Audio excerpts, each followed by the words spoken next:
መኪና ውስጥ የተኛን ግለሰብ ጉድ ያደረገው የፓርኪንግ ሰራተኛ ተጋለጠ። እጅግ በጣም ድፍረት የተሞላበት ተግባር በመሃል አዲስ አበባ መፈጸሙ አግራሞትን ፈጥሯል። ግለሰቡ በሌለበት 5 ዓመት እስራት የተፈረደበት ቢሆንም ተሰውሮ መቆየቱን ፖሊስ ገልጿል። ነገር ግን ከ1 ዓመት ፍለጋ በኋላ ተይዞ ወደ ማረሚያ ቤት መላኩ ታውቋል። ፖሊስ ድርጊቱ አስደንጋጭና ያልተጠበቀ በመሆኑ ሁሉም ጥንቃቄ ያድርግ ሲል አሳስቧል። ተከሳሽ የፓርኪንግ ጥበቃ ሰራተኛ ሲሆን አብረው ሲጠብቁ የነበሩ 2 ጓደኞቹን ዕቃ እንዲገዙለት ሱቅ ይልካቸዋል።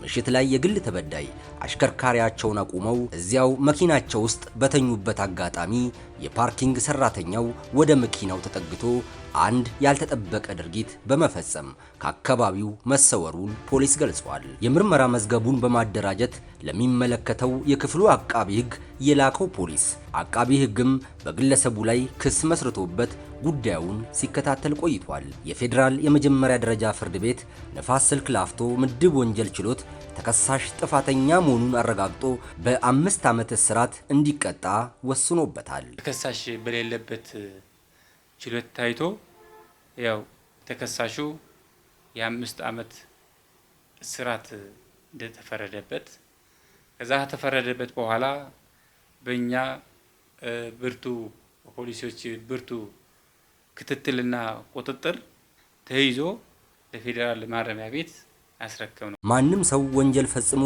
ለጊዜው ሊሰወር ቢችልም ከሕግ አምልጦ መቅረት አይችልም ያለው ፖሊስ ህብረተሰቡ ወንጀል ፈጽመው የተሰወሩ ግለሰቦችን አጋልጦ በመስጠት በኩል የተለመደ ትብብሩን አጠናክሮ ሊቀጥል ይገባል ብሏል።